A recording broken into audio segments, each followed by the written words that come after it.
So I think we all know that with the global economy changing and all the pressures we're all facing with the increase in technology, with the demands of customers in terms of the services that we're all providing, things have never been tougher in terms of getting the right skills into our organisations, dealing with some real problems that in years ago wouldn't have been an issue. Low turnover, some very loyal staff, but actually a skills requirement that has changed completely and not able to keep up with the demand of those skills changes. So we're delighted to have you all here today, and you really are from a range of sectors, and I hope this will be a very good networking opportunity for you, as well as spending a bit of time listening to our very, very interesting and fabulous speakers. And I always like to start talks like this and with any crowd, any community, about what is going on in our world. You know, what's the context that's shifting? Because I do believe in many ways we're at an inflection point in lots of things, and particularly around the world of work and workforce and talent and skills. And there's an extraordinary number of dynamics going on which really reinforce the point of things like workforce planning. Is that I'm a real advocate, and have been for a long time, of this notion of strategic workforce planning. You know, that we need to be able to understand our business, strategic context, where is it going, and what is it, and what does that then imply in terms of the workforce shape and size of the future? Absolutely vital that we do that. And when we talk about being more strategic in HR, that is it, right there. Because any business strategy today that is developed without a mind on where am I going to get these talents and skills from and what sort of workforce am I going to have in the future is not a complete strategy. So we must understand the leadership dimension. You know, are we building the right skills of leadership for the future? Do we understand our talent pipelines and where that's taking us to? And if you ask any CEO, and these surveys go on all the time, what are they most concerned about in their organisation? They will tell you in the top 2 or 3 things, it's the leadership.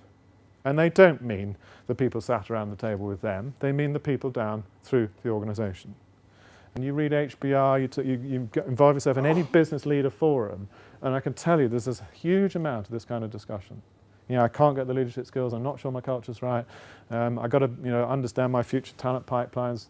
They are talking about this stuff. If we do our job right, then we give more people more opportunities to work more effectively, have more effective working lives, and as a result of that, delivering business and economic performance. I've come along to the HR Society conference today because the organisation that I work for is looking to grow quite significantly over the next 3 years, and I think that's going to face myself and my HR team with some workforce challenges that I'm looking to get some hot tips from here today. The reason I came along to the Society conference today was really to hear more about workforce planning.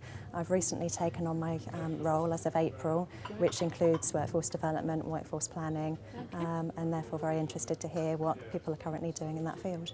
So this is the fundamental message, I suppose, from today is, you know, we all in businesses want to keep our cost base as low as we possibly can while having the talent and capability we need to compete and be successful. So that pressure is going to only increase as we move forward. The second thing is we need to recognise that more and more people are choosing to work in different ways. And the third one is, and this isn't so much for the UK, but certainly if you're in an international business, labour markets are going to replicate the UK more than they have historically. So really I think the challenges are, if there's a war for talent, who do you compete against? So you've got to benchmark your competitors, think about where you're going to find the talent and what other people are doing. Second one is about how do I attract permanent and this flexible resource which may be operating in a whole sorts of ways. So, and I think you'll see HR doing much more due diligence. There's a supply chain, tell me about their capability. Which of those 3 firms should we partner with for the next 5 years? And you've got to be able to go in and understand their capability, and huge opportunity. So real workforce planning moves more from just about HR into that whole bigger picture. First and foremost, retention strategy, make it a fabulous place to work, make it difficult for people to leave. That's that for, make your line managers, continue that ethos. And for us, I suppose we are lucky because people do know that it is a once in a lifetime. Once you've left, you can't come back and you can't go to something that's exactly the same. So that is different.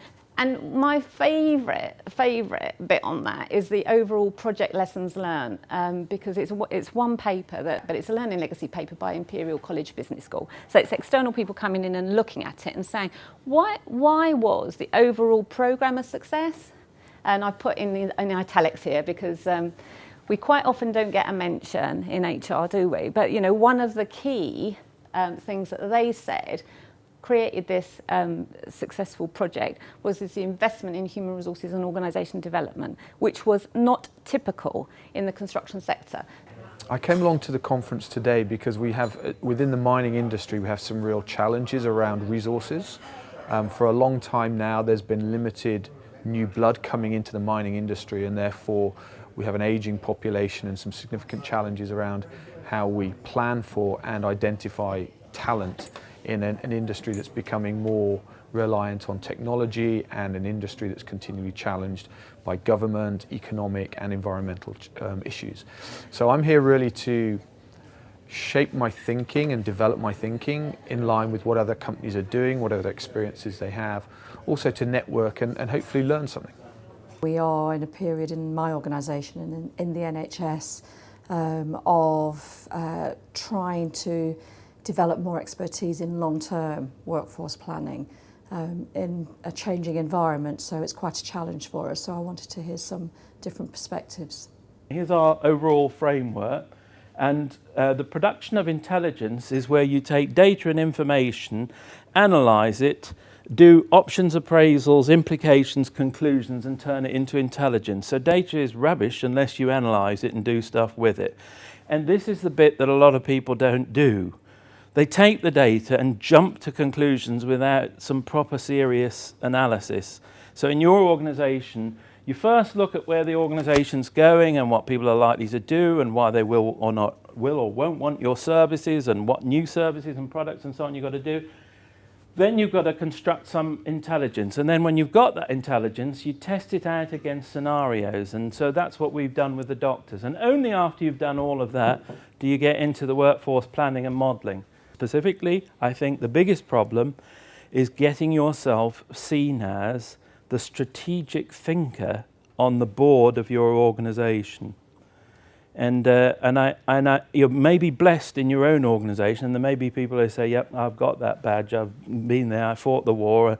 Peter Cheese talked about Cahoon as well. I think it's more about being able to demonstrate that they'll have a reason to want you to do that, because you'll get them out of a jam. I always think what you do to persuade and influence is show what the benefits will be. I think today's conference has gone much further than it has done, in my experience in the past, much further up the agenda. So that's It's been very useful. I think the challenge for me is although I'm based in the UK, the majority of the work that we do is international.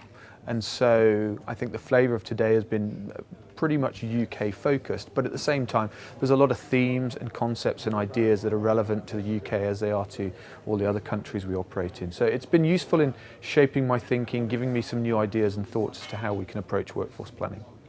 This is the first HR Society event that I've attended, and it's been a really energising morning. We've had 3 wonderful speakers. It was super to hear such recent experience from the Olympic Authority, and also to hear about the issues on global recruitment.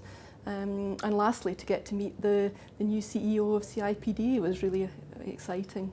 What was really important was to get people together to listen to and participate in a discussion with some of the key figures in the business sector at the moment. So we brought together some of the key influencers, people who really have something to say about the key factors influencing workforce strategy.